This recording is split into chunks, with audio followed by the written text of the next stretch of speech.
Welcome to my presentation, Conducting a Needs Assessment and Current Practices Analysis by Lauren Brennan. First, I'd like to take us through the TPACK diagram. This diagram shows what TPACK is made up of, which is technological knowledge, pedagogical knowledge, and content knowledge, and how the three of these connect. I am going to take you through my results for the TPACK assessment. First, starting with technology knowledge, my rating was 24. A few things that really stood out when I was taking this assessment was I frequently play around with various technology. I really like to explore technology. I like to see what's out there and what apps I can bring into the classroom. I keep up with important new technology. Like I said, I really do try to stay updated and keep the technology relevant for my students. I have had sufficient opportunities to work with different technologies.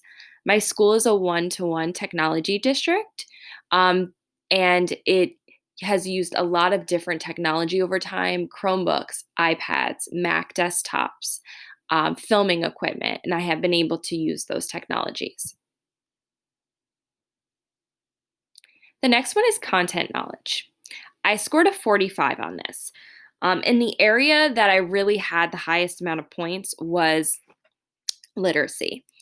So I strongly agreed with sufficient knowledge in literacy. I can use a literary way of thinking, and I have various ways and strategies of developing my understanding of literacy.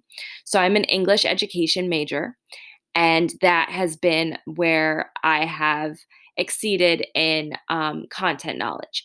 I did not exceed at all when it came to math. That is not my strong point. However, my points were really added up with the literacy section in the content knowledge.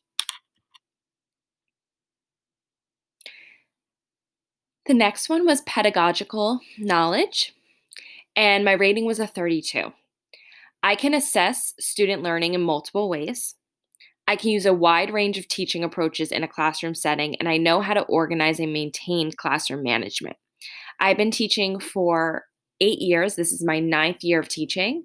Over time, I've really developed all different ways to assess learning, whether that's in the classroom, real time feedback, or creating different assessments, formative and summative assessments, and also ways out of school.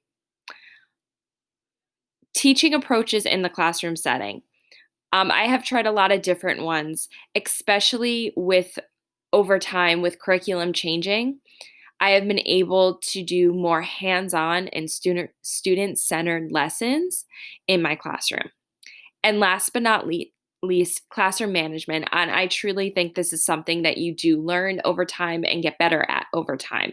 What works in your classroom and what does not work. And I feel that I have a good rapport and system in my classroom, making sure my students understand the expectations right when they walk in. Next one is pedagogical content knowledge. My rating was a 9.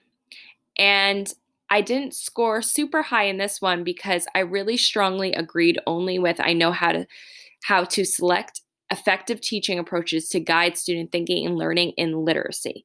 Like I said, I teach an English language arts elective. My degree is in English education. That is really where my content knowledge falls. Next one is technological content knowledge. My rating was 11. I know about technologies that I can use for understanding and doing literacy. So, some examples of some of the technology that we do use in the classroom is Newsela, No Red Ink, Grammar Jammers, Seesaw Blogs, Storybird, and iVocab. For example, my students do their journaling and do nows on Seesaw Blogs. It's a classroom thread. Students are able to post and then they can comment and receive feedback from peers. I am still able to, as the facilitator, see every post that comes in and approve it before it